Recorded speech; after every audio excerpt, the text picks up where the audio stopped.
Good morning everyone. आज हम देखेंगे व्याकरण का कुछ भाग। आइए देखते हैं। पहला प्रश्न,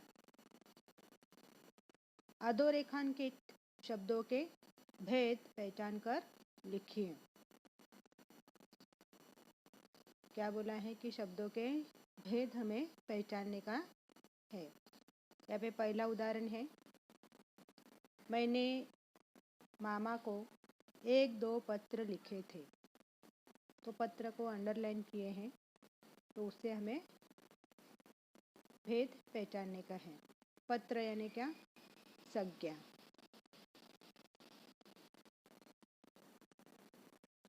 दो नंबर, मैं 2-4 दिन में ही ये गांव छोड़ दूंगा। तो मैं को अंडरलाइन किया है। मैं क्या है? सर्वनाम। नंबर 3, मैं स्वयं अच्छी हिंदी नहीं जानता। अच्छी को अंडरलाइन किया है। अच्छी क्या है? विशेषण। दूसरा प्रश्न देखेंगे, कारक। कारक पहचान कर उसका भेद लिखिए। पहला उदाहरण है, क्या ईश्वर मुझसे कोई सेवा लेगा? तो इसमें कारक कौन सा है? मुझसे। तो उसका भेद है करण कारक।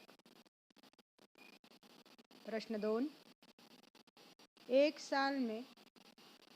साल पहले मैं आश्रम से बाहर गया था। यहाँ पर कारक है आश्रम से, तो उसका भेद है आपादन कारक।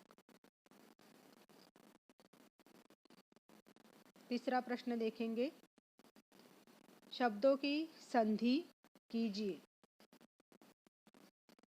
क्या करने का है कि जो शब्द दिए है उसकी संधि करना है।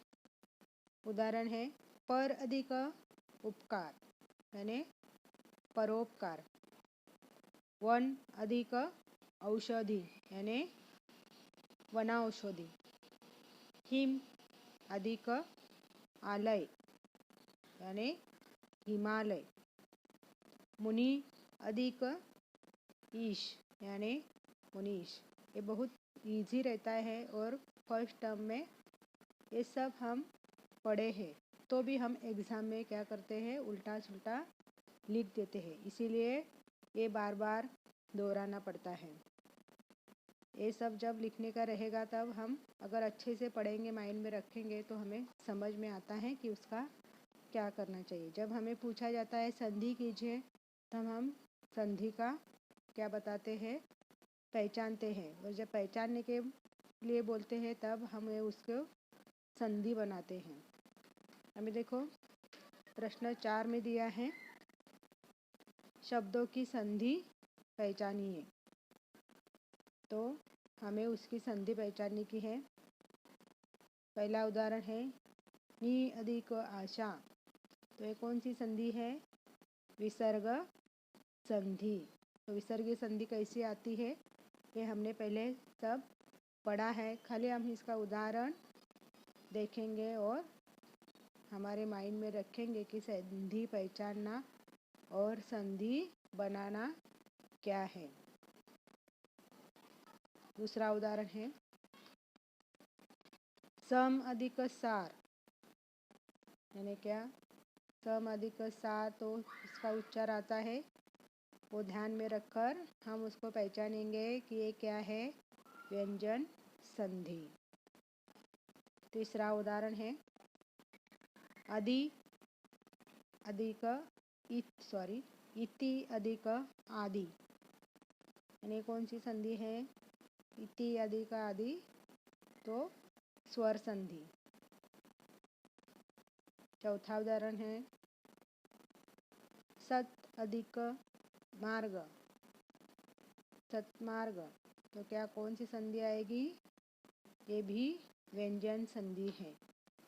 ये सब हमने पढ़ा है, तो भी हम उसको अच्छे से पढ़कर हमारे नोटबुक में लिखेंगे, ऐसी मैं आशा करती हूँ।